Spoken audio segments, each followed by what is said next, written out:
ಆ ಹೀರೋ ಯಾರು, ಅಲ್ಲಿ ನಡೆದಿದ್ದೇನು, ಆ ಹೀರೋ ಆ ಮುದುಕನಿಗಾಗಿ ಮಾಡಿದ್ದೇನು, ಆ ಒಂದು ಘಟನೆಯ ಬಗ್ಗೆ ಸಂಪೂರ್ಣ ಮಾಹಿತಿ ಕೇಳಿದರೆ ನಿಜಕ್ಕೂ ನಿಮ್ಮ ಕಣ್ಣಲ್ಲಿ ನೀರು ಬರೋದು ಗ್ಯಾರಂಟಿ.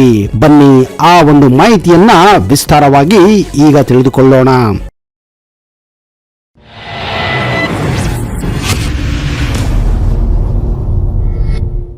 ಟ್ರೈನ್ ಹೊರಟ ಕ್ಷಣದಲ್ಲಿ ಹೆಣ್ಣು ಧ್ವನಿಯೊಂದು ಏ ಕುಮಾರ ಎಂದು ಕರೆಯುತ್ತಿರುವುದು ಕುಮಾರಿಗೆ ಕೇಳಿಸುತ್ತದೆ. ನೋಡಿದರೆ ಕೈಯಲ್ಲೊಂದು ಬ್ಯಾಗು ಹಿಡಿದು ಹುಡುಗಿಯೊಬ್ಬಳು ಓಡೋಡಿ ಬರುತ್ತಿರುವುದು ಗೊತ್ತಾಗುತ್ತದೆ.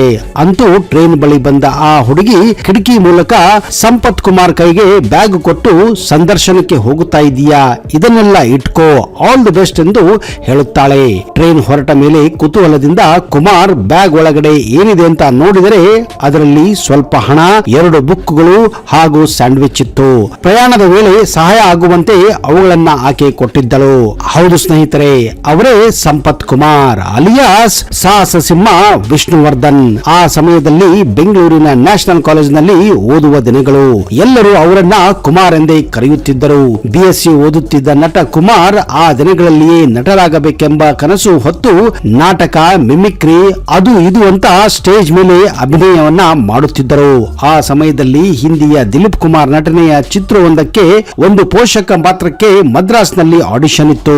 ಫ್ರೆಂಡ್ಸ್ ಎಲ್ಲರೂ ಕುಮಾರರನ್ನ ರೈಲ್ವೆ ಸ್ಟೇಷನ್ಗೆ ಕರೆದುಕೊಂಡು ಹೋಗಿ ಬೀಳ್ಕೊಟ್ಟು ಅಲ್ಲಿಂದ ನಿರ್ಗಮಿಸಿದ್ದರು. ಪುಟ್ಟಣ್ಣ ಕಣಗಲ್ ನಿರ್ದೇಶನದ ನಾಗರಹಾವು ಸಿನಿಮಾಗೆ ಕೊನೆಗೂ ಕುಮಾರ್ ಸೆಲೆಕ್ಟ್ ಆದಾಗ ಆ ಹುಡುಗಿ ಆತನ ಕೈ ಹಿಡಿದುಕೊಂಡು, ನೀನು ನಟನಾಗುವುದು ನನಗೆ ಸುತಾರಾಮ್ ಇಷ್ಟವಿಲ್ಲ, ನಾನು ಡಾಕ್ಟರ್ ಆಗ್ತಾ ಇದ್ದೀನಿ, ನೀನು ಕೂಡ ಡಾಕ್ಟರ್ ಆಗಬೇಕೆಂದು ಅಂದುಕೊಂಡಿದ್ದೆ. ಆದ್ರೆ ಅಂದು ಆಕೆ ನಾನು ನಿನ್ನನ್ನ ಪ್ರೀತಿಸ್ತೀನಿ, ನಾವಿಬ್ಬರು ಮದುವೆ ಆಗೋಣ ಎಂದಾಗಲಿ ಅಥವಾ ಅಟ್ಲೀಸ್ಟ್ ನಾನು ನಿನ್ನ ಪ್ರೀತಿಸ್ತಾ ಇದ್ದೀನಿ ಅಂತ ಕೂಡ ಹೇಳಿರಲಿಲ್ಲ.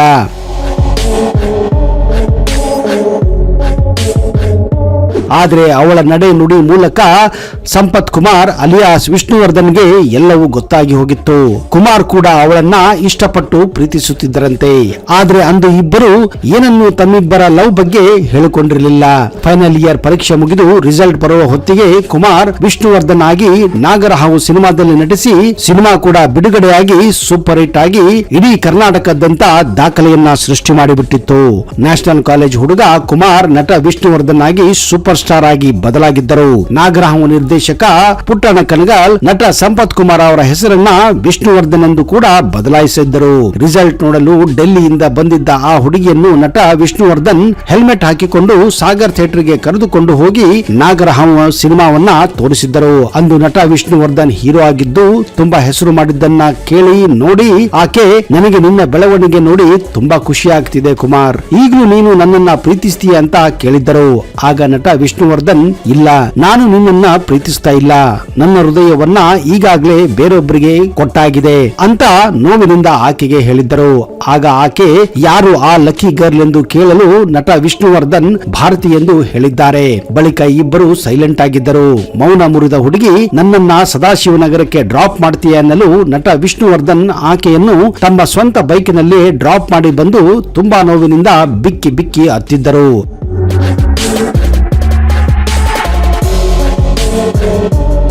ಆ ಹುಡುಗಿಯ ಹೆಸರೇ ಸುಚಿತ್ರಾ. ಉತ್ತರ ಭಾರತದ ದೆಹಲಿ ಮೂಲದವಳು. ನಟ ವಿಷ್ಣುವರ್ಧನ್ BSc ಕ್ಲಾಸ್ಮೇಟ್. ಅಂದು ನಾಗರಹಾವು ಸಿನಿಮಾ ನೋಡಿ ಪ್ರೀತಿಯ ಬಗ್ಗೆ ಹೇಳಿಕೊಂಡು ರಿಜೆಕ್ಟ್ ಆಗಿ ಹೋದ ಹುಡುಗಿ ತಿರುಗಿ ಯಾವತ್ತೂ ನಟ ವಿಷ್ಣುವರ್ಧನ್ ಅವರನ್ನ ಭೇಟಿ ಮಾಡಲೇ ಇಲ್ಲ. ಅಂತಹ ಬೆಸ್ಟ್ ಫ್ರೆಂಡ್, ಬೆಸ್ಟ್ ಪ್ರೀತಿ, ಒಳ್ಳೆಯ ಗುಣವಂತೆಯನ್ನು ಕಳೆದುಕೊಂಡ ಭಾವನೆ ನಟ ವಿಷ್ಣುವರ್ಧನ್ ಅವರಲ್ಲಿ ಕೊನೆವರೆಗೂ ಇತ್ತು ಎಂದು ಹೇಳಲಾಗುತ್ತಿದೆ. ಆದರೆ ಭಾರತೀಯವರನ್ನ ಮನಸಾರೆ ಪ್ರೀತಿಸಿದ್ದ ನಟ ವಿಷ್ಣುವರ್ಧನ್ ಅವರನ್ನು ಮದುವೆಯಾಗಿ ಸುಂದರ ಸಂಸಾರ ನಡೆಸಿ ನಿರ್ಗಮಿಸಿದ್ದರು. ಭಾರತೀಯವರಿಗೂ ವಿಷ್ಣು ಅವರ ಜೀವನದಲ್ಲಿ ಈ ಒಂದು ಘಟನೆ ನಡೆದಿತ್ತು ಎಂದು ಚೆನ್ನಾಗಿ ಗೊತ್ತಿತ್ತು.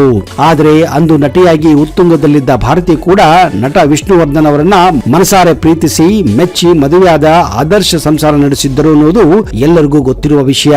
ಆದರೆ ನಟ ವಿಷ್ಣುವರ್ಧನ್ ಜೀವನದಲ್ಲಿ ಇಂಥದೊಂದು ಪ್ರೇಮ ಕಥೆ ಇತ್ತು, ಅವರ ಜೀವನದಲ್ಲಿ ಒಬ್ಬ ಡಾಕ್ಟರ್ ಇದ್ದಳು ಎನ್ನುವುದು ಹಲವಾರು ಜನರಿಗೆ ಗೊತ್ತೇ ಇರಲಿಲ್ಲ.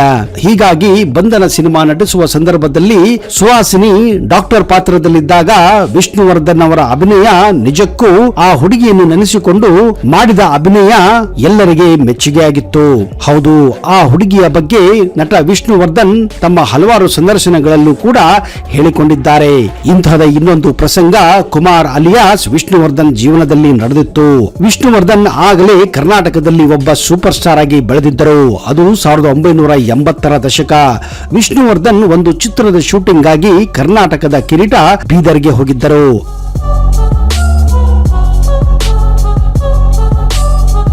ಅವರಿಗೆ ಸಾಮಾನ್ಯ ಮನುಷ್ಯರಂತೆ ಹಳ್ಳಿಯಲ್ಲಿ ಓಡಾಡುವುದು ಅಂದ್ರೆ ತುಂಬಾ ಇಷ್ಟ. ಅವತ್ತು ಶೂಟಿಂಗ್ ಬೇಗ ಮುಗಿದ ಕಾರಣ ಯಾರೋ ಅವರಿಗೆ ಪಕ್ಕದ ಹಳ್ಳಿಯಲ್ಲಿ ಆ ದಿನ ಸಂತೆ ಇರುತ್ತೆ ಅಂತ ಹೇಳಿದ್ದಾರೆ ಅಷ್ಟೇ.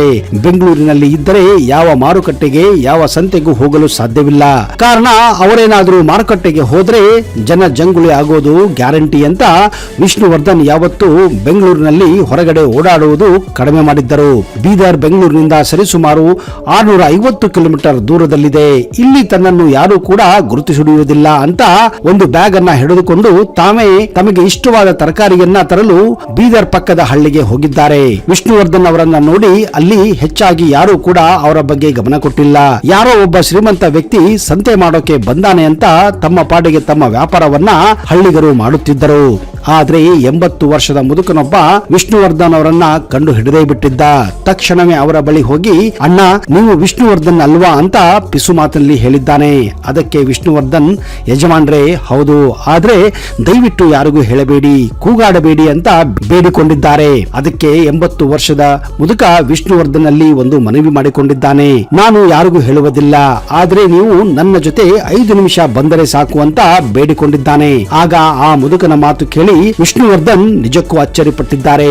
ಆಯ್ತು ಅಂತ ಮುದುಕನ ಜೊತೆ ಆ ಸಂತೆಯಿಂದ ಸುಮಾರು 500ರಿಂದ 600 ಮೀಟರ್ ದೂರದಲ್ಲಿರುವ ಅವನ ಮನೆಗೆ ಕರೆದುಕೊಂಡು ಹೋಗಿದ್ದಾನೆ.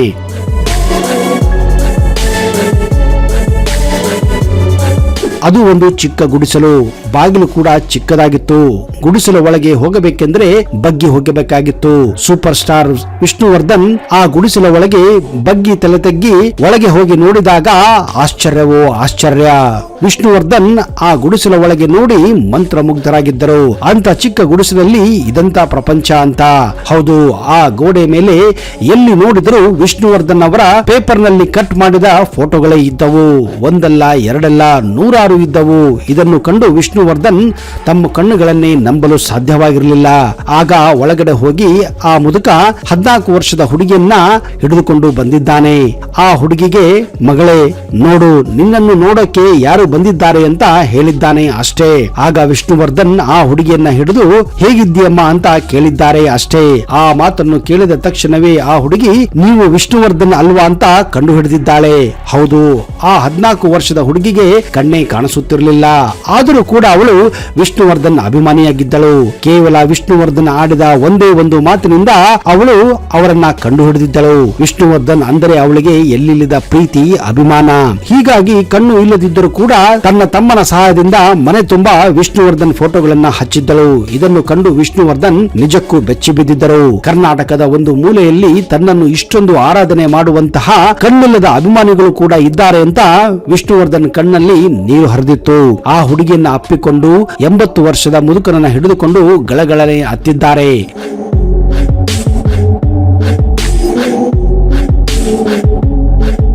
ವಿಷ್ಣುವರ್ಧನ್ ಸಿನಿಮಾದಲ್ಲಿ 10 ರೌಡಿಗಳನ್ನ ಹೊಡೆಯುವುದನ್ನ ನೀವು ನೋಡಿರಬಹುದು. ಹಾಗೆ ಕಠೋರವಾದ ಮಾತುಗಳನ್ನ ಆಡಿರುವುದನ್ನ ನೀವು ಕೇಳಿರಬಹುದು. ಆದ್ರೆ ಅವರ ಮನಸ್ಸು ಮಾತ್ರ ಮಗುವಿನ ಹಾಗೆ ಇತ್ತು. ಹೌದು ಸ್ನೇಹಿತರೆ, ವಿಷ್ಣುವರ್ಧನ್ ತಮ್ಮ ಅಭಿಮಾನಿಯನ್ನ ಹಾಗೆ ಬಿಟ್ಟು ಕೊಡುವುದಿಲ್ಲ. ಮುಂದೆ ಆ ಹುಡುಗಿಗೆ ಓದಬೇಕೆನ್ನುವ ಆಸೆ ಇತ್ತು. ಹೀಗಾಗಿ ವಿಷ್ಣುವರ್ಧನ್ ಅವರೇ ಯಾರಿಗೂ ಗೊತ್ತಿಲ್ಲದ ಹಾಗೆ ಆ ಹುಡುಗಿಯ ಸಂಪೂರ್ಣ ಶಿಕ್ಷಣದ ಜವಾಬ್ದಾರಿಯನ್ನ ಹೊತ್ತಿದ್ದರು.